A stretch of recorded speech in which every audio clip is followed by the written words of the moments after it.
Okay. Así que shalom, Shabbat shalom de nuevo a todos. Esta noche, a pesar de que es corta la porción de la Torah, es bien sustanciosa y vamos a estudiar lo que se llama la porción Ha'azinu, que se encuentra en Deuteronomio 32, versos del 1 al 52. De nuevo, el libro Deuteronomio, capítulo 32, versos 1 al 52. Pero también hoy se conoce el Shabbat como Shabbat Shuvah o Shabbat Teshuvah, que significa el Shabbat de regreso. ¿Por qué el Shabbat de regreso? Porque ya comenzando este domingo por la noche, comienza en la víspera del día de expiación o el día de Yom Kippur. Y recuerden que el día de Yom Kippur comienza domingo por la noche y termina lunes por la noche la caída del sol. Y ambos días vamos a tener servicio aquí en la congregación y también vamos a transmitir por Zoom el servicio, los dos servicios, tanto el del domingo a las 7 por la noche, lógico, 7 horas de Miami, y lunes también a las 7, y lo que vamos a estar haciendo son las oraciones que se hacen para ambos servicios. Y las porciones de esta noche con respecto a Shabbat Shuvah o Shabbat Teshuvah se encuentran en el libro de Oseas, capítulo 14, verso 2 al 10, y luego el libro de Miqueas, capítulo 7, verso 18 al 20, que creo que vamos a tener tiempo de por lo menos leerlos. Así que vayan por favor a Deuteronomios capítulo 32, verso 1. Recuerden que la vez pasada quedamos en que Moisés le estaba enseñando un cántico al pueblo, que Dios mismo le dijo a Moisés que le enseñara a todo el pueblo este cántico, porque este cántico era un testimonio a la nación completa una vez ellos lleguen a la tierra, las cosas que iban a suceder. Y este cántico tiene referencia tanto al presente como al pasado y como al futuro. Por eso es un cántico de testimonio, porque habla con respecto al pueblo de Israel, del presente en ese momento en que Moisés le está enseñando el cántico, habla del pasado y luego va a hablar del futuro. Así que dice así: escuchad, que es la palabra ha'azinu, escuchad cielos y hablaré, y oiga la tierra los dichos de mi boca. De nuevo, los cielos y la tierra como testigos. Recuerden que desde un principio Moisés habla del cielo y la tierra como testigos, porque son testigos eternos. Dice verso 2, goteará como la lluvia mi enseñanza, destilará como el rocío mi dicho, como la llovizna sobre la grama y como las gotas sobre la hierba. Pero aquí la palabra llovizna y la palabra las gotas, en el hebreo, llovizna tiene que ver con nubes oscuras. ¿Okay? Son nubes oscuras, mientras que las gotas hacen referencia a nubes blancas, dando a entender que este cántico va a tener, parte de este cántico va a ser reprensión al pueblo, pero a la misma vez también palabras de amor. ¿Okay? Es como... Sí, llovizna es nube oscura y las gotas, donde dice las gotas, son nubes blancas. ¿Okay? Recuerda que cuando vemos nubes oscuras, usualmente es que viene una tormenta, o sea que va a llover fuertemente, por lo tanto, dando a entender que este cántico tiene, parte del cántico es una reprensión al pueblo, ¿verdad? Como un regaño, pero a la misma vez le habla también palabras de amor.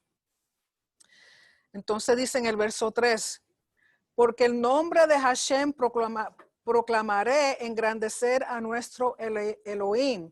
Recuerden que mencionar el nombre de Hashem está haciendo referencia a su soberanía, a su autoridad, a su poder como Dios, como supremo de todo el universo, de toda la creación. Por lo tanto, dice, porque el nombre de Hashem proclamaré engrandecer a nuestro Elohim. Verso 4, Él es la roca cuya obra es perfecta. Aquí la roca hace alusión a una cima alta, en el sentido de que viene siendo también como un protector. ¿Por qué? Por el pacto. Recuerden que estos son versos relacionados al lenguaje de pacto. Decir que Él es la roca, estamos hablando de que Él es como una fortaleza, un refugio en una cima alta para protección. Dice, cuya obra es perfecta, porque todos sus caminos son justos. Todos sus caminos son justos. Dios de verdad. Y sin ninguna iniquidad en Él. Él es recto y derecho. ¿Sí? Él es recto y derecho. La palabra sadik y yashar. Muchas veces sadik lo traducen como justo, pero no es justo. Para justo es la palabra mishpat. Para recto es sadik. Cuando es sadik se debe traducir recto y no justo. Aunque son dos términos muy parecidos, pero en el hebreo tienen un sentido diferente. ¿Okay? Por lo tanto, de nuevo, toda la forma en que él describe a Hashem como roca, como una cima alta, como un protector, cuya obra es perfecta, o sea, todo lo que él hace es perfecto, porque todos sus caminos son justos, de justicia, mishpat, Dios de verdad, emet, y sin ninguna iniquidad en él, es recto y derecho. Derecho en el sentido como cuando uno ve una palmera derecha, es que sube, que es alta, pero que sigue, es derecha, no está torcida, no está virada. En ese sentido es la palabra yashar. Por eso es recto. Verso 5. Entonces, estos versos hasta el 6 está hablando del presente. ¿Okay? Versos 1 al 6 en el cántico está hablando del presente. Dice, la corrupción no es suya, de sus hijos es la mancha, generación torcida y perversa. Recuerden que el mismo Yeshua le hablaba así a los fariseos y los saduceos de que eran una generación perversa y torcida. Torcida en el sentido de que tuercen la verdad para justificar su maldad. ¿Okay? Es una nación o un pueblo torcido en el sentido de que tuercen la verdad para justificarse. Y dice, así pagáis a Hashem, pueblo loco e ignorante, pero aquí la palabra loco, no, en el hebreo lo que significa es necio, pueblo necio e ignorante, pueblo que no tiene sabiduría, que falta de sabiduría. No es Él tu padre que te creó, o sea, Dios es tu padre. Él te hizo y te estableció, o sea, dando a entender, reconocer a Dios como padre, la relación entre padre e hijo, y también esos términos de pacto, porque en el pacto el rey se le ve como padre y los que están sujetos al rey se les ve como hijos. Por lo tanto, cuando habla, no es Él tu padre que te creó, el que te hizo y te estableció. O sea, de nuevo, relación de padre e hijos. Entonces el verso 7 en adelante comienza a recordarles el pasado porque le dice, acuérdate de los tiempos antiguos, considera los años de muchas generaciones, pregunta a tu padre y él te declarará, a tus ancianos y ellos te dirán. O sea, todas las personas que en un pasado vieron toda la grandeza, toda la justicia, todo el poder, toda la rectitud de Dios, dice, ellos son testigos, háblenle a ellos que ellos estuvieron presentes. Que ellos te digan, que ellos te declaren, que den testimonio de la fidelidad de Dios a su pueblo. En el verso 8 dice, cuando el Altísimo, cuando Elión hizo heredar a las naciones. O sea, recuerden que Elión es un nombre del Señor, un nombre que hace referencia a que es sublime, que está alto por encima de todas las cosas y que también es el Rey Supremo sobre todas las naciones, no solamente Israel. Dice, cuando Elión hizo heredar a las naciones, cuando hizo dividir a los hijos de los hombres, estableció los límites de los pueblos según el número de los hijos de Israel. Aquí está haciendo referencia a las 70 naciones. Recuerden que cuando Jacob bajó a Egipto, hablan de un número de 70, realmente eran más de 70, pero 70 eran los líderes, los varones líderes, los cabezas de familia. Y Y el número 70 usted tiene que recordar que tiene que ver con algo completo, algo que está pleno. Entonces dice que conforme al número de los hijos de Israel fue que Dios dividió las naciones, por eso hay 70 naciones, representantes de los 70 de Israel que bajaron a Egipto. Porque, verso 9, porque la porción de Hashem es su pueblo, Jacob la heredad que le tocó. O sea, tenemos que entender que para Dios Israel es central, Israel es importante, es su pueblo y es su heredad. ¿Por qué? Porque Israel viene siendo la nación ejemplar para las demás naciones. Le toca a Israel enseñarle a las demás naciones con respecto a Hashem, con respecto a su pacto, con respecto a su fidelidad, con respecto a su rectitud, su justicia, todas estas cosas que las demás naciones necesitan conocer.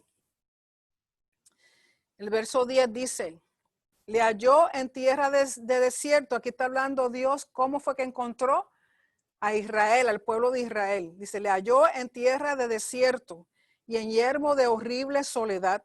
Lo trajo alrededor, lo instruyó, lo guardó como la niña de su ojo. Aquí está hablando de ese cuidado paternal, de ese cuidado amoroso que Dios siempre ha tenido con el pueblo de Israel, aun cuando estaban caminando errante en el desierto. Recuerden que estuvieron 40 años en el desierto y con todo y eso, Dios cuidó de ellos. Dice que los trajo, que los llevó y sobre todas las cosas los instruyó. ¿Cómo los instruyó? Con la Torá, les dio la Torá en el monte Sinaí. Y dice, lo guardó como la niña de su ojo. Ustedes saben que la niña del ojo es lo más sensible. Es lo más sensible y lo más delicado, ¿verdad? Por lo tanto, así es la sensibilidad que Dios tiene para con el pueblo de Israel. Y en el verso 11 dice, como el águila que excita su nidada, revolotea sobre sus pollos, extiende sus alas, los toma, los lleva sobre sus plumas.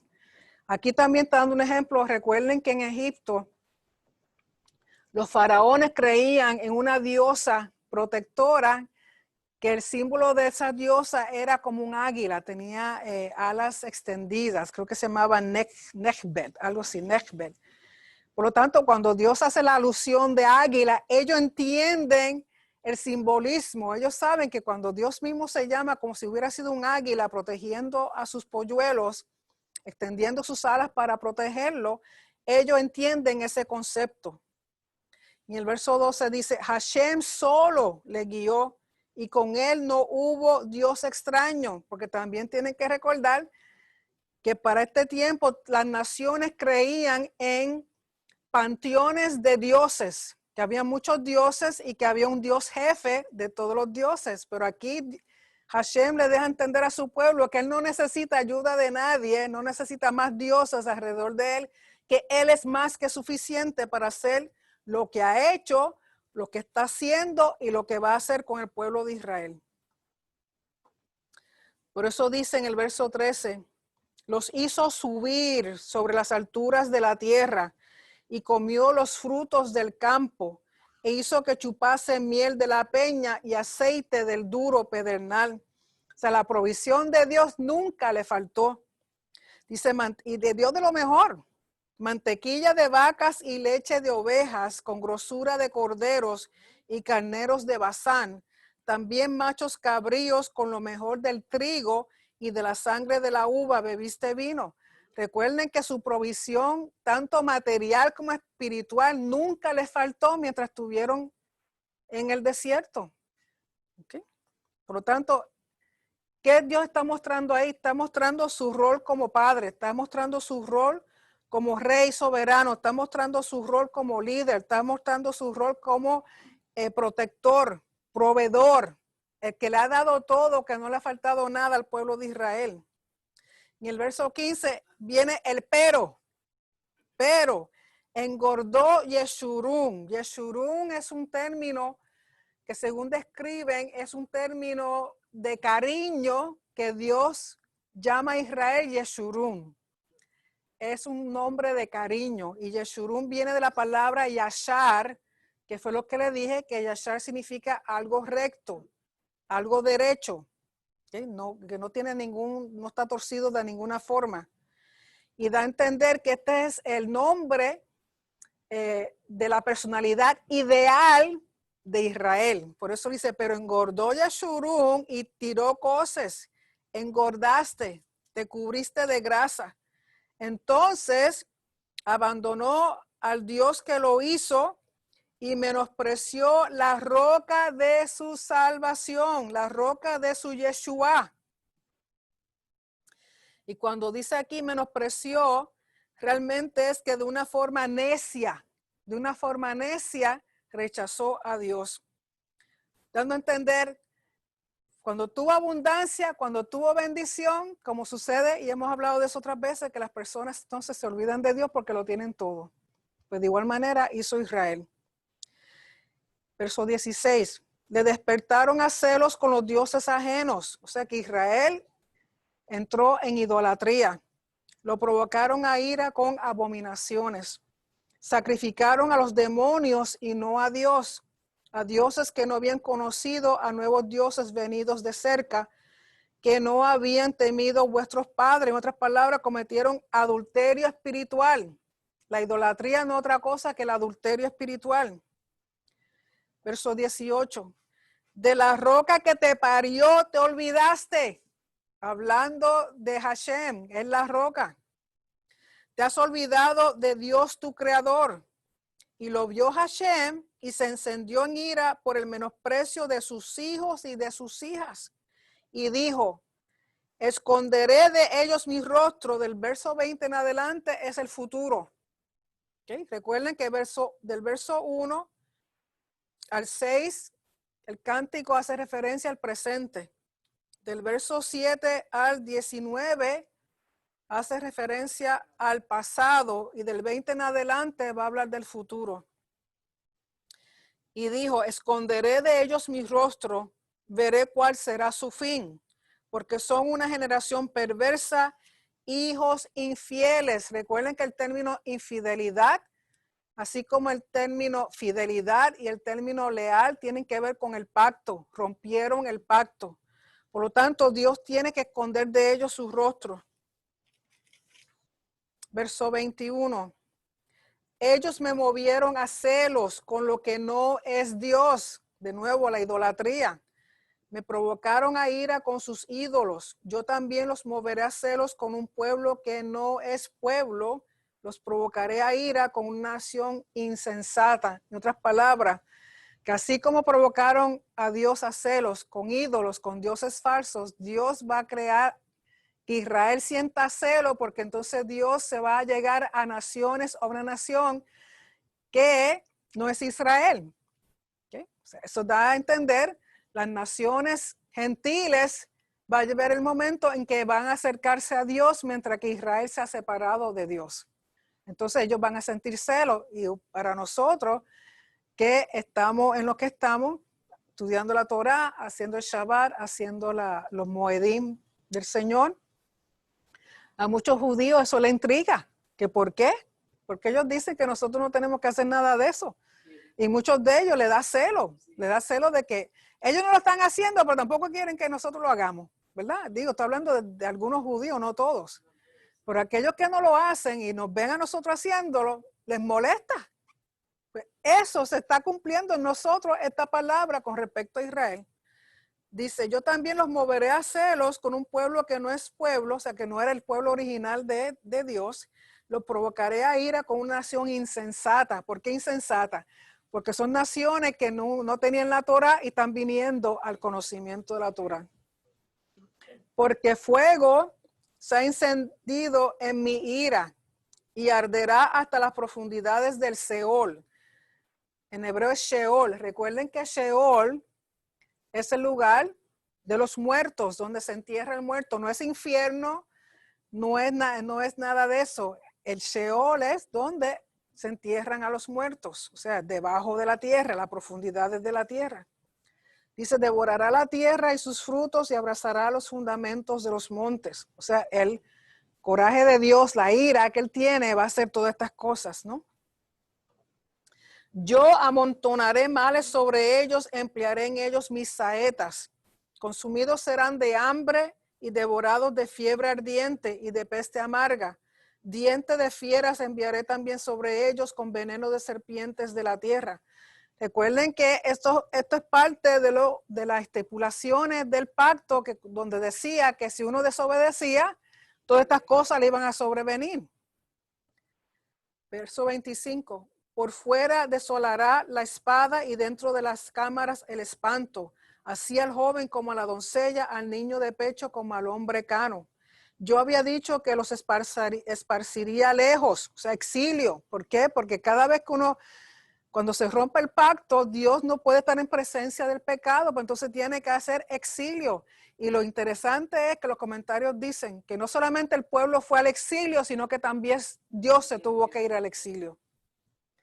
Dice, yo había dicho que los esparciría lejos, que haría cesar de entre los hombres la memoria de ellos.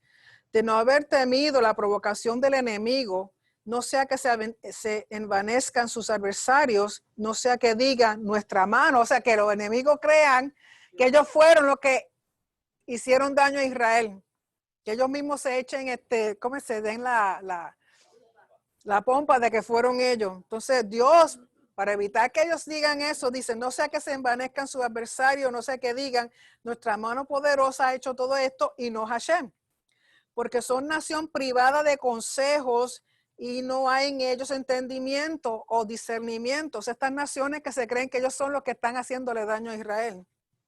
Si fueran sabios que comprendieran esto y se dieran cuenta del fin que les espera. ¿Cómo podría perseguir 1 a 1000 y 2 hacer huir a 10,000? Si su roca no los hubiese vendido y Hashem no los hubiera entregado. O sea, el que imperios pudieron tomar a Israel y dominar a Israel no fue porque ellos tenían el poder como tal, sino porque Dios se los permitió. Porque el verso 31, porque la roca de ellos no es como nuestra roca, y aún nuestros enemigos son de ellos jueces. Porque de la vid de Sodoma es la vid de ellos, y de los campos de Gomorra. Las uvas de ellos son uvas ponzoñosas, racimos muy amargos tienen. Veneno de serpientes es su vino y ponzoña cruel de áspides. ¿No tengo yo esto guardado conmigo, sellado en mis tesoros? Mía es la venganza y la retribución, a su tiempo su pie resbalará, porque el día de su aflicción está cercano y lo que les está preparado se apresura. O sea, aquí está hablando de las naciones que abusaron de Israel, porque Dios usa las naciones para castigar a Israel.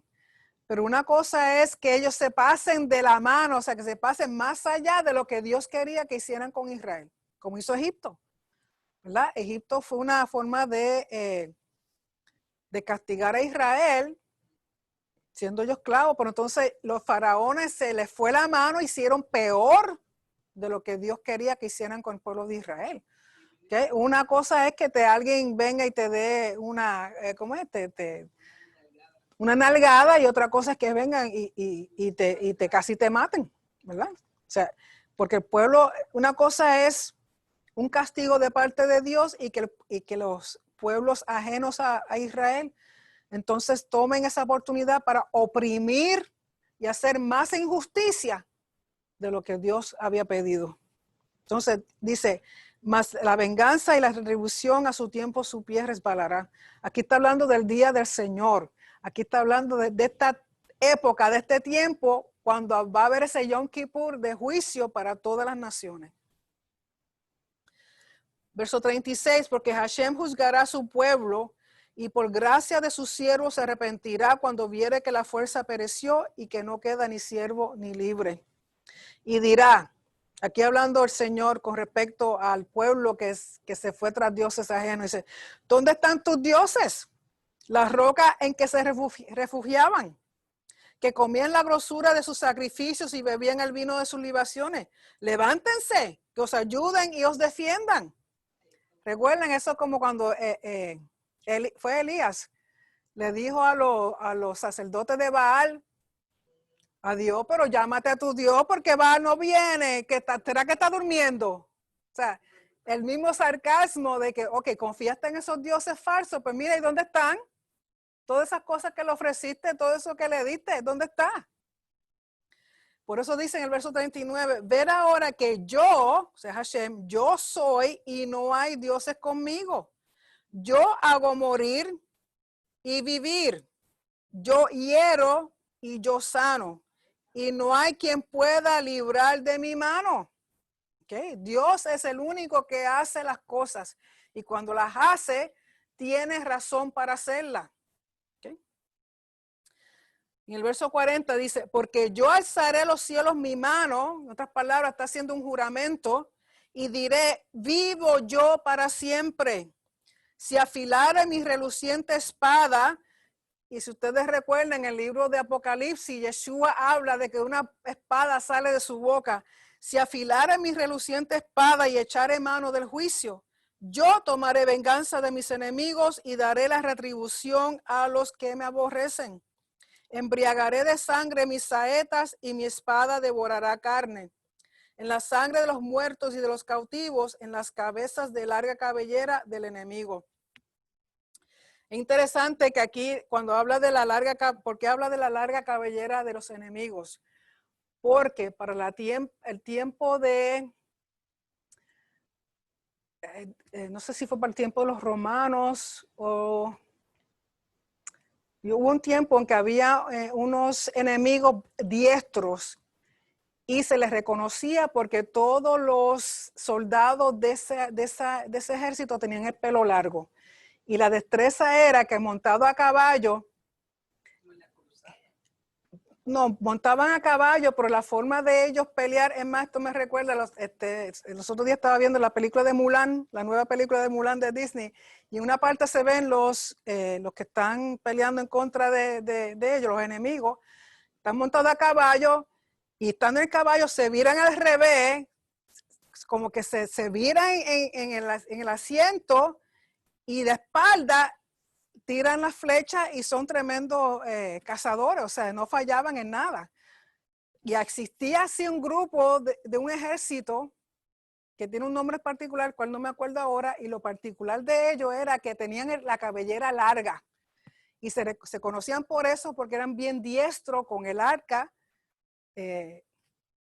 y montado a caballo peleaban, pero entonces hacían unas maromas, hacían unas gimnasias, unas cosas que así eran que peleaban. Por lo tanto, está haciendo referencia a ese tipo de guerra. Son adiestrados en guerra de a caballo. En la cabeza de la cabellera del enemigo.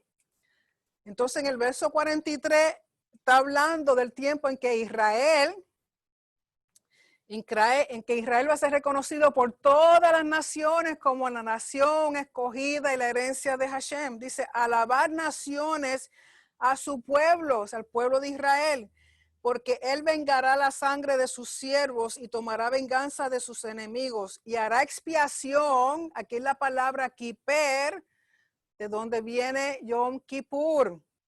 Por eso, de nuevo, en el hebreo que se entiende que estas cosas van a suceder para esta época que nosotros ahora mismo estamos celebrando, la fiesta o los moedim del otoño. Y harán expiación por su tierra, por su pueblo. ¿Okay? En eso termina el cántico. El propósito del cántico es traer la memoria al pueblo, el presente, el pasado y el futuro. ¿Cómo es?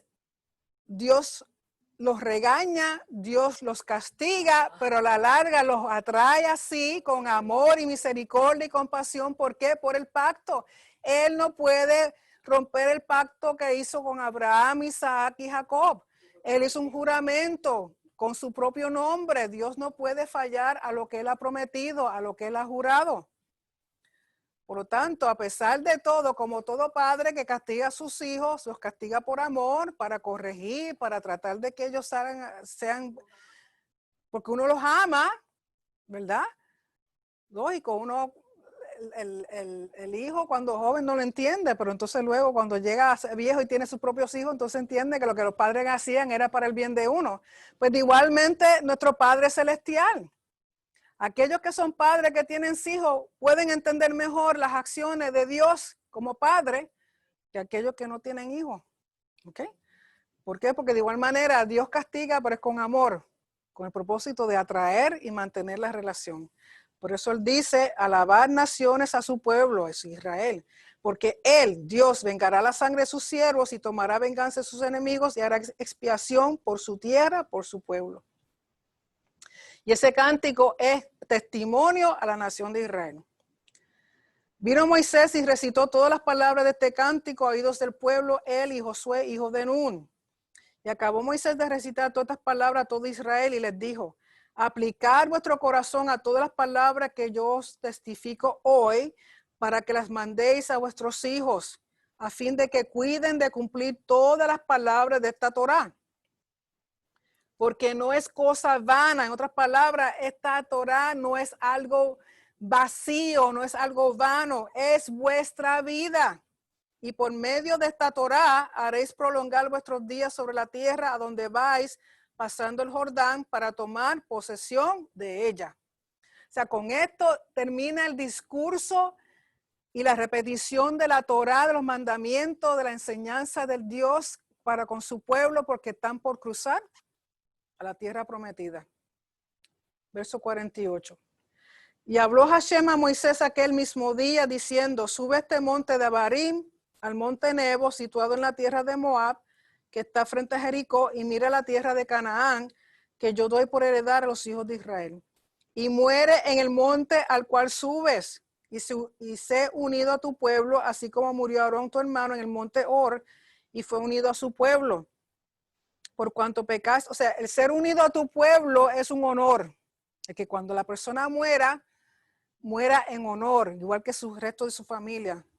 Por cuanto pecasteis contra mí en medio de los hijos de Israel, las aguas de Meriba, de Cades, en el desierto de Sin, porque no me santificasteis en medio de los hijos de Israel. Recuerden, muchas personas no entienden y dicen, ay, pero Dios fue muy cruel o muy duro con Moisés, porque después de tantos años y Moisés ahí con el pueblo, y al que mucho se le da, mucho se le exige. ¿Okay? A esta altura, Moisés, cuando esto tiene que ver, recuerden que hubo un tiempo en que Dios le dijo, háblale a la roca. ¿Y qué hizo él? Estaba tan molesto con el pueblo que agarró el cayado y le dio, con coraje, le dio a la piedra. Y recuerden que la roca representa a Yeshua, el Mesías. Porque lo que tenía era que hablarle a la roca. Que eso iba a exaltar más el poder de Dios que darle a la roca, porque si tú hablas, le dices a una piedra, dame agua, es un milagro, ¿no? Pero él se le dio. Entonces, en una de las cosas que dicen que eso fue lo que Dios dice que no lo santificó, o sea, no honró a Dios con eso. Y por eso una de las cosas, él no iba a poder ver entrar a la tierra. Verso 52, verás por tanto delante de ti la tierra, mas no entrarás allá, a la tierra que doy a los hijos de Israel. Así que con eso se acaba la porción, porque lo habla del cántico, y recuerden que en el libro de Apocalipsis también habla del cántico de Moisés y del Cordero, que va a ser el cántico de la redención final. En la próxima parashá, va a hablar de la bendición. Entonces Moisés, como todo padre que en este tiempo va a morir, recoge a sus hijos y le da bendición a todos sus hijos. Y aquí él va a bendecir a las tribus, va a bendecir al pueblo de Israel. Y esas sí van a ser sus últimas palabras. ¿Okay? Así que vamos un momentito a Oseas. Vayan al libro del profeta Oseas. Oseas capítulo 14, verso 2 al 10, que tiene que ver con este Shabbat, que es el Shabbat Shuva o Shabbat Teshuva. Y recuerden que la palabra Teshuva o Shuva lo que significa es regresar. Lo que a veces traducen como arrepentimiento realmente es regresar. Oseas capítulo 14. Vamos a leerlo desde el 1 al 10. Oseas 14, 1, 10 dice: vuelve, oh Israel. En hebreo es Shuva. Shuva, oh Israel, a Hashem tu Dios. O sea, regresa, Israel, a Hashem tu Dios, porque por tu iniquidad has caído. llevad vosotros palabras y volved, shuvu, regresa a Hashem y decirle, quita toda iniquidad, toma el bien y te ofreceremos la ofrenda de nuestros labios. Aquí la ofrenda en el hebreo que de la cual está hablando es shelamim, ofrenda de paz. Te ofreceremos ofrenda de paz de nuestros labios. No nos librará el asirio, no montaremos en caballos, ni nunca más diremos a la obra de nuestras manos, Dios es nuestro, porque en ti el huérfano alcanzará misericordia. O sea, Dios le está diciendo, regresa a mí, vuelve a mí. Ya no necesita del asirio, ya no necesita de tus dioses falsos, ya no necesita de esos ídolos. ¿Por qué? Verso 4. Yo sanaré tu exilio, los amaré de pura gracia, porque mi ira se apartó de ellos. ¿Okay? Dios está diciendo, regresa, regresa, ya no estoy enojado contigo. Yo seré Israel como rocío. Él florecerá como lirio y extenderá sus raíces como el Líbano. Otra cosa, en el Líbano muchas personas piensan que es el Líbano como nación, pero el Líbano era otro nombre que se le daba al templo. ¿Okay? Líbano, ¿por qué? Porque Salomón tenía un jardín tan precioso de árboles y de muchas cosas, y eso se le llamaba el Líbano. O sea que el Líbano es realmente otro nombre para el templo. Dice, extenderá sus raíces como el Líbano, se extenderán sus ramas y será su gloria como la del olivo y perfumará como el Líbano, de nuevo. Regresarán y se sentarán bajo su sombra, serán vivificados como trigo y darán fruto como la vid, su olor será como vino del Líbano. Efraín dirá, ¿por qué menciona Efraín? Porque Efraín fue la tribu que más idolatría cometió en contra de Hashem. ¿Okay? Fue la tribu que más idolatría, porque de ahí fue que vino Jeroboam, que fue el que puso las vacas en Dan y en Betel para evitar que el pueblo fuera a Jerusalén a adorar a Dios. Entonces iban a dos sitios que tenían vacas de oro, o sea, ¿cómo es? Los becerros de oro, puso becerros de oro en Dan, en la tribu de Dan y en Betel. Y fue la tribu de más idolatría. Efraín dirá, ¿qué más tendré ya con los ídolos? Yo lo iré y miraré. Yo seré a él como la haya verde y de mí será hallado tu fruto. Imagínense que Dios perdona a Efraín con toda la idolatría que cometió. ¿Quién es sabio para que entienda esto y prudente para que lo sepa? Porque los caminos de Hashem son derechos y rectos. Perdón, los caminos de Hashem son derechos y los rectos andarán por ellos, mas los rebeldes caerán en ellos. ¿Okay? Así que esta porción tiene que ver con Teshuva. Dios está llamando al pueblo a que regrese a él porque él está dispuesto ya a perdonarlo. Vayan a Miqueas. Miqueas queda después de Joel, que está después de Oseas, que está después de Amós. Miqueas capítulo 7. Verso 18 al 20. Miqueas 7. Verso 18 al 20. Versos 18 al 20. Dice, ¿qué Dios como tú? ¿Qué Dios como tú? Miel Camoja. ¿Qué Dios como tú? Que perdona la iniquidad y olvida la transgresión del remanente de su heredad. No retuvo para siempre su enojo, porque se deleita en misericordia. Él regresará, Dios regresará a tener misericordia de vosotros. Aquí de nuevo la palabra volverá, es Shuva. Shuva, Dios también hace teshuva. Él regresará a tener misericordia de nosotros, sepultará nuestras iniquidades y echará en lo profundo del mar todos nuestros pecados. Por eso la costumbre de los judíos ashkenazí para Rosh Hashanah o para Yom Kippur echar pan en las aguas. Eso se llama el servicio de tashlich. Pero eso es una costumbre ashkenazi, eso no es bíblico, pero lo sacan de este verso porque aquí la palabra que usa es tashlich. Entonces ellos van a un sitio donde hay agua corriente y echan pedacitos de pan y es como si fueran echar sus pecados al agua para que el agua se los lleve. Porque dice, echarán lo profundo del mar todos nuestros pecados.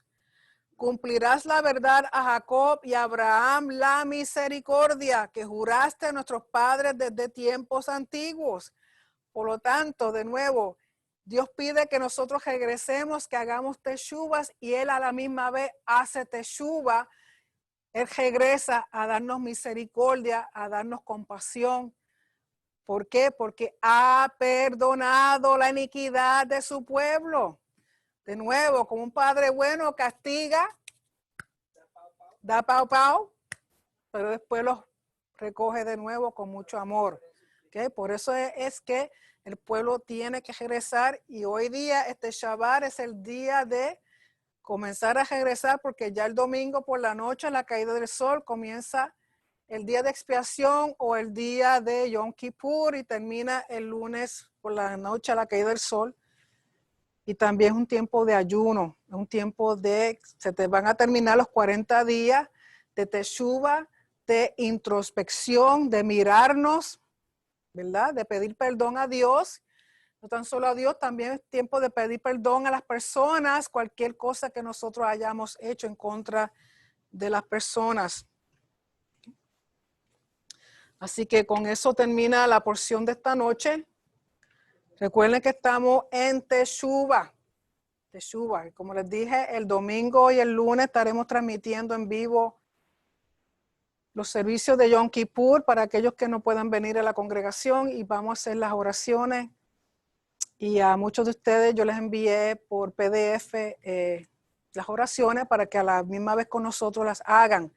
Las oraciones que envié están en inglés y español. Y usted haga pues la que más usted prefiera. Así que vamos a tomar un tiempo para preguntas